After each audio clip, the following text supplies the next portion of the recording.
Hello everyone, कैसे हैं आप सभी। एडवांस टेंसेस की सीरीज में आपका फिर से स्वागत है। आफ्टर अ लॉन्ग टाइम हम फिर से मिल रहे हैं। तो आज के इस टॉपिक के अंदर हम आपका फ्यूचर इनडेफिनिट टेंसेस को पढ़ेंगे। तो फर्स्ट ऑफ ऑल कि फ्यूचर इनडेफिनिट टेंसेस जो रहेगा आपका इंपॉर्टेंट रहता है आपका एचपी प्लीज, जो भी अभी आपकी अनाउंसमेंट हुई है, पटवारी, बैंकिंग या फिर जितने भी ऑल कम्पिटिटिव एग्जाम है, क्वेश्चन पूछे जाते हैं फ्यूचर इनडेफिनिट टेंसेस से। इसमें स्पेशल क्या रहेगा, एडवांस टेंसेस की सीरीज के अंदर हम इसमें आपके मेन मेन कीवर्ड्स पढ़ेंगे जो स्पेशली डिनोट करते हैं कि फ्यूचर का टेंस बनेगा या फ्यूचर इंडेफिनिट टेंसेस की तरफ हमें इशारा करते हैं, वो कौन से वर्ड हैं।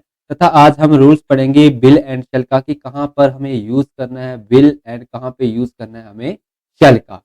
तो फर्स्ट ऑफ ऑल कि हमारी फ्यूचर इंडेफिनिट टेंसेस का डेफिनेशन क्या है। तो फ्यूचर इंडेफिनिट टेंसेस जो रहता है आपका, ऑलरेडी हमने पीछे पढ़ा है कि इनडेफिनिट का मतलब होता है अनिश्चित, और फ्यूचर यानी कि फ्यूचर में कोई ऐसा टाइम जिसके टाइम के बारे में मुझे एग्जैक्ट टाइम पता नहीं है, वहां पे यूज किया जाता है। और इंडेफिनिट में हमने पढ़ा है कि हमेशा ही वर्ब की फर्स्ट फॉर्म या सेकंड फॉर्म लगेगी। तो यहाँ पे बोला है कि describe an action that will occur in the future, यानी कि फ्यूचर में कोई कार्यरत होगा, कोई काम होगा फ्यूचर के लिए, तो वहां पर हम यूज करेंगे आपका फ्यूचर इनडेफिनिट टेंसेस। तो सिंपल से इसकी हम रूल्स पढ़ते हैं कि रूल्स क्या है। तो देखिए, हमने पढ़ा है कि फ्यूचर इनडेफिनिट टेंसेस होगा तो उसके अंदर आपका एक सब्जेक्ट होगा और एक आपकी वर्ब होगी। अब मैं थोड़ा सा आपको हाईलाइट कर पाता हूँ यहाँ की कि विल एंड शेल क्या है।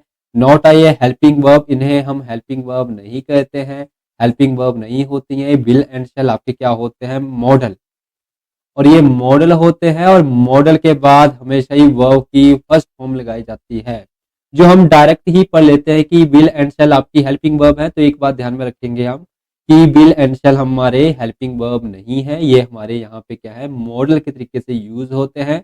और मॉडल फ्यूचर में, अब मॉडल का काम क्या है, जैसे हमें कंपल्शन बतानी होती है, डिटर्मिनेशन, या फिर हमें अपना फिक्स डिटर्मिनेशन बतानी होती है, तो वहां पर हम यूज करते हैं। वैसे तो मस्ट का यूज करते हैं प्रेजेंट के लिए, बट फ्यूचर में मुझे यही चीजें बतानी होगी, तो मेरे पास दो ही वर्ड आते हैं, एक है विल और एक है आपका शेल।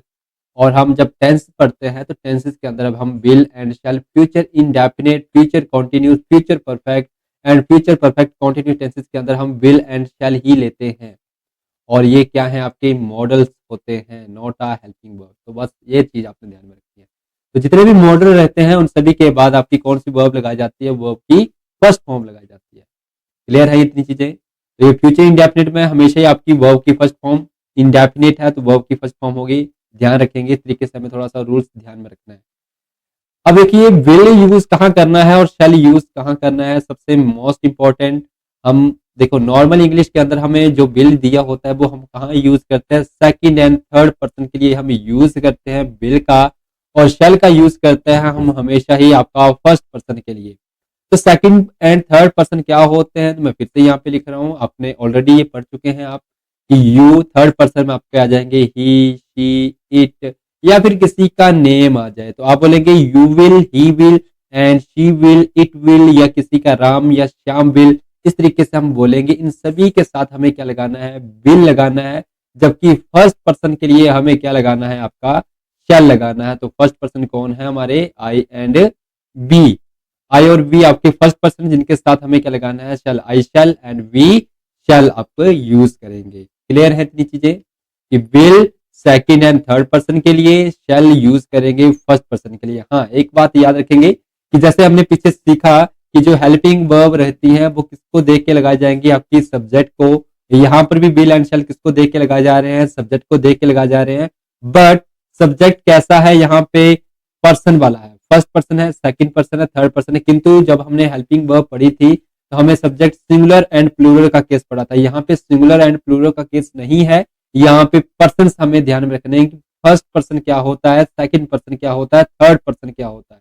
मैं थोड़ा सा आपको आइडिया देता हूँ कि फर्स्ट पर्सन यानी कि जैसे अगर मैं बोलूंगा कि मैं क्या हूँ, फर्स्ट पर्सन, जब मुझे खुद के बारे में इंट्रोड्यूस करनी है कोई बात, तो मैं दो ही वर्ड यूज करूंगा। एक तो मैं आई यूज करूंगा और दूसरा वी, यानी कि आई से भी मैं खुद को रिप्रेजेंट कर रहा हूँ, वी से यानी कि वी आर सिट हियर, हम यहाँ बैठे हैं, तो मैं खुद को इंक्लूड करते हुए यहाँ पे बात बोल रहा हूँ, तो वी यूज करूंगा।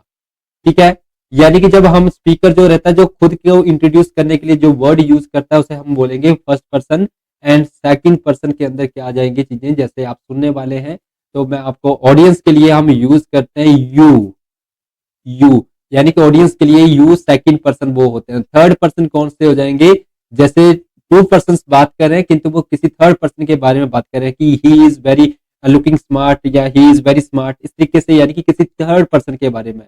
तो थर्ड पर्सन आपके आगे किसी हम तीसरे पर्सन के बारे में बात करते हैं तो वो कौन कौन से वर्ड इंडिकेट करते हैं, ही। अगर लड़का होगा तो वो लड़का बहुत सुंदर है तो ही यूज करूंगा, लड़की होगी तो मैं शी यूज करूंगा, इट का भी यूज, किसी के नेम से भी मैं क्या कर देता हूँ, इंट्रोड्यूस कर देता हूँ, तो ये थर्ड पर्सन में आते हैं आपके। क्लियर है? या फिर हम दे यूज कर सकते हैं, यहाँ पे आपका दे भी है आपका, यहाँ पे दे नहीं लिखा है मैंने तो दे यहाँ पे लिख लीजिएगा, दे विल यहाँ पे यूज करेंगे। तो यहाँ पे केसेस क्या है आपका, पर्सन वाला है कि फर्स्ट पर्सन के लिए हमें क्या यूज करना है, सेकंड पर्सन के लिए हमें क्या यूज करना है, एंड थर्ड पर्सन के लिए हमें कौन सा वर्ड यूज करना है।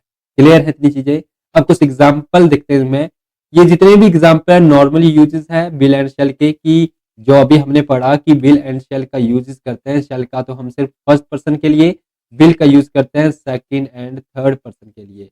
इसके अकॉर्डिंग देखते हैं, my father will, third person आ गया, थर्ड पर्सन के लिए हमें क्या यूज करना है, विल यूज करना है, बिल्कुल सही है। Tell you a beautiful story, he will go to school, क्या he will go to school, he आपका ही के अकॉर्डिंग क्या लगाया है हमने, विल, थर्ड पर्सन विल, इसके बाद वर्ब की फर्स्ट फॉर्म, इसके बाद टेल वर्ब की फर्स्ट फॉर्म, यानी कि फ्यूचर इनडेफिनिट टेंसेस है।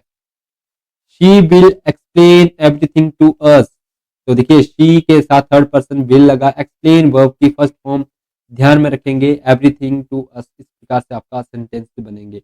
ये तो हुए आपके नॉर्मली तरीके से, कि नॉर्मली तरीके से अगर सेंटेंस हमें बनाना होगा फ्यूचर इंडेफिनिट टेंसेस में तो हम ये वाला रूल्स ध्यान में रखेंगे कि विल कहाँ पे एंड शैल सबसे मोस्ट इंपॉर्टेंट है, बाकी तो बिल्कुल इजी है कि वर्ब की फर्स्ट फॉर्म लगेगी। हमेशा एक ही बात याद रखनी है कि विल एंड शैल आपके मॉडल हैं, और जितने भी मॉडल्स रहते हैं, मे, कुड, मस्ट, मे, माइट, जितने भी रहते हैं, चाहे कुड हो और टू हो, ये सारे के सारे मॉडल हैं और इनके बाद हमें वर्ब की फर्स्ट फॉर्म लगानी होती है। तो will and shall also a model, इनके बाद भी वर्ब की फर्स्ट फॉर्म। यहाँ पे इंपॉर्टेंट क्या है कि will second person and third person के लिए, शैल आपका हमेशा ही फर्स्ट पर्सन के लिए यूज किया जाएगा। क्लियर है इतनी चीजें? अब देखिए कभी कभी ये चेंज रूल्स क्या हो जाता है, ब्रेक हो जाता है। मोस्ट इंपॉर्टेंट बोलूंगा कि ये मोस्ट इंपॉर्टेंट रूल है आपका फ्यूचर के लिए, कि कई बार हम देखते हैं एग्जांपल्स कि वहां पे हमने पढ़ा कि सेकंड पर्सन यानी कि ही के लिए तो मुझे विल यूज करना है, बट कभी कभी हम देखते हैं ही शैल भी हमें मिलता है पढ़ने को, यू शैल भी हमें पढ़ने को मिलता है। जैसे मैं एक सेंटेंस लिखता हूँ, as you sow shall you reap, यानी कि ये एक कहावत है। जैसे कि मैंने बोला as you sow shall you reap, यानी कि ये कहावत है। कहावत में बोला गया है कि जैसा आप बोओगे वैसे ही आपको काटना पड़ेगा, तो कहावत बनाई गई है। तो यहाँ पर देखिए, तो शैल यू रीप, यू के साथ हमने क्या यूज किया, यहाँ पे शैल यूज किया, जबकि सेकंड पर्सन में आता है यू, जिसके अकॉर्डिंग तो मुझे बिल लगाना था, बट हमने क्या लगाया यहाँ पे यू शैल, यानी कि कहावतों के लिए भी हम कई बार क्या करते हैं, शैल, यानी कि जो डेफिनेटली होगा ही होगा। जैसे आप अभी बीज बोओगे तो फल भी वैसा ही मिलेगा ना फ्यूचर में, तो ये हमारे लिए क्या हो गई, कंपल्शन हो गई, यानी कि ये होगा ही होगा। तो वहां पर ये चीजें आपकी क्या हो जाती हैं, इंटरचेंज हो जाती हैं। तो ये 5 जगह पर चेंज होती हैं आपकी, तो 5 जगह आपने याद रखनी है। कौन कौन सी है? पहला है आपका डिटर्मिनेशन होगा। डिटर्मिनेशन का मतलब होता है संकल्प, जैसा कि आपका कोई फिक्स डिटर्मिनेशन होता है, संकल्प होता है, तो उस संकल्प को दर्शाने के लिए हमें यूज करना होता है विल एंड शैल। अब देखिए ना, डिटर्मिनेशन जब भी होता है ना, डिटर्मिनेशन का मतलब होता है दृढ़ संकल्प। तो इसके लिए अगर मुझे प्रेजेंट में अगर अपना प्रेजेंट डिटर्मिनेशन दिखाना होगा तो मुझे एक वर्ड पता है, मैं यूज करूंगा आपका मस्ट का। ठीक है, जैसे मैं बोलूंगा कि मेरा अभी का डिटर्मिनेशन क्या, जैसे हमें फर्स्ट पोजीशन पे आना है तो I must reach the first position in the class, इस तरीके से हम बोलेंगे। तो वहां पे मैंने क्या यूज किया, मस्ट यूज करूंगा, बट मुझे फ्यूचर में डिटर्मिनेशन दिखानी है कि मैं फ्यूचर में ऐसा करूंगा, तो वहां पे मैं यूज करूंगा बिल एंड शेल का। बट अगर मैं फर्स्ट पर्सन के लिए यूज कर रहा हूँ डिटर्मिनेशन, तो आई विल, तो क्या बोलूंगा मैं, I will. Reach the first position, ठीक है, आई विल, तो मैं वहां पे क्या यूज कर दूंगा, विल यूज कर दूंगा। अगर कोई सेकंड पर्सन या थर्ड पर्सन होगा तो उसके लिए मैं क्या यूज करूंगा, शैल यूज करूंगा। इसी प्रकार से कंपल्सन है कि बाध्यता है, करना ही पड़ेगा आपको, असाइनमेंट परसों तक जमा करवानी ही पड़ेगी, आपके लिए कंपल्सन है। जैसे कॉलेज में होता है कि हमें असाइनमेंट जमा करवानी है, तो वहां पे कंपल्सन हो गई, तो वहां पे हम यूज करेंगे आपका फर्स्ट पर्सन के लिए विल, सेकंड पर्सन या थर्ड पर्सन के लिए हम यूज करेंगे शैल का। थर्ड नंबर पे आती है कमांड, जैसे किसी को आदेश दिया जाए, ठीक है, कमांड के लिए प्रॉमिस, जैसे प्रॉमिस, जैसे किसी को प्रॉमिस करते हैं वहां पर यूज करेंगे। थ्रेट, धमकी, आई विल किल यू, तो वहां पर मैंने क्या बोल दिया, आई विल किल यू। तो देखिए आई विल किल यू, आई आपका क्या था, फर्स्ट पर्सन था, फर्स्ट पर्सन के लिए तो मैंने यहाँ पे विल यूज कर दिया।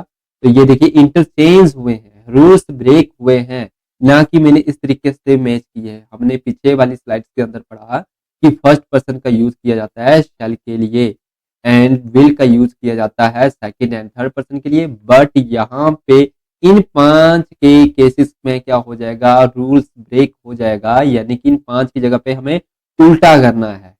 तो ये रूल सबसे इंपॉर्टेंट है। पहला तो यही कि विल का यूज कहाँ किया जाएगा, नॉर्मली इंग्लिश के अंदर सेकंड एंड थर्ड पर्सन के लिए, जब मुझे कोई फिक्स डिटर्मिनेशन, कंपल्सन या थ्रेट या फिर आपका प्रॉमिस नहीं दिखाना है, तो नॉर्मली हम यूज करेंगे इस तरीके से। तो ये रूल्स रहा। किंतु जैसे ही अगर मेरे पास डिटर्मिनेशन, कंपल्सन या कमांड या प्रॉमिस या थ्रेट आता है, तो मैं ये रूल्स क्या कर दूंगा, चेंज कर दूंगा, और वहां पे मैं यूज करूंगा आपका सेकंड एंड थर्ड पर्सन के लिए शैल एंड फर्स्ट पर्सन के लिए विल। यहाँ पे कभी भी आपका singular subject and plural subject को देख के हम आपका विल एंड शैल नहीं लगाते हैं, तो ये ध्यान में रखेंगे। अब देखिए कुछ एग्जांपल्स देखते हैं, जैसे अभी हमने पढ़ा कि डिटर्मिनेशन कैसा होगा, तो I will work hard and score good marks. तो ये मैं, मेरा डिटर्मिनेशन क्या हुआ, मुझे मार्क्स कैसे लेने हैं, अच्छे लेने, इसलिए मैं क्या कर रहा हूँ, हार्ड वर्क कर रहा हूँ। तो यहाँ पे डिटर्मिनेशन हुआ ना कि मेरा संकल्प क्या है, मेरे को अच्छे मार्क्स लेने हैं, मुझे रनिंग में फास्ट आना है, इसलिए मुझे कड़ी मेहनत करनी पड़ेगी, ठीक है, मुझे क्लास में टॉप आना है, इसलिए मुझे क्या करनी पड़ेगी, I will work hard and and reach the first position, इस प्रकार से बन जाएगा आपका। तो देखिए विल यहाँ पे यूज किया गया है आपका, विल यूज हुआ है आपका आई के लिए, तो आई तो आपका फर्स्ट पर्सन था, फर्स्ट पर्सन में रूल्स चेंज हुआ, क्यों, क्योंकि डिटर्मिनेशन है, तो ये विल चेंज हुआ, वर्क की फर्स्ट फॉर्म लगी है। क्लियर है। अब देखिए you shall be here before 5 PM for the meeting, compulsion है, आपको आना ही पड़ेगा, कब तक, 5 PM तक। ये फ्यूचर के लिए क्या आ गई आपकी, कंपल्सन आ गई, बाध्यता आ गई, मीटिंग में पहुंचना पड़ेगा, आपको स्कूल में 9 बजे से पहले पहले पहुंचना पड़ेगा, तो वहां पे कंपल्सन है, बाध्यता है, आपको पहुंचना ही पड़ेगा, आपको एग्जाम से पहले 5 मिनट पहले पहुंचना पड़ेगा, तो वो आपकी फ्यूचर के लिए क्या है, कंपल्सन है, पहुंचना पड़ेगा। कल आपका इंटरव्यू है तो आपको वहां पे पहुंचना पड़ेगा, तो वो आपकी कंपल्सन हुई। कंपल्सन को दिखाने के लिए भी हम यूज करेंगे विल एंड शैल का, बट यहाँ पे सेकंड पर्सन के लिए हम क्या यूज कर देंगे, शैल। यू शैल बी हियर, अगर मैं यहाँ पे बोलूंगा यू विल बी हियर, तो वो गलत हो जाएगा। तो ये ध्यान रखेंगे, यहाँ पे मोस्ट इंपॉर्टेंट तो यही है कि विल एंड शैल का यूज कहाँ करना है। अब देखिए कमांड के लिए, देखिए you shall leave the room at once, किसी को आदेश देते हैं कि तुम्हें ये रूम छोड़ देना चाहिए या छोड़ देना होगा, इस तरीके से you shall leave the room at once, तो शैल यूज किया गया है।